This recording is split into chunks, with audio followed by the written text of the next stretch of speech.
golden, zesty, and meat-free, crispy lemon pepper cauliflower bites. Step 1.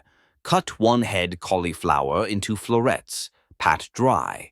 Step 2. Whisk 2 eggs.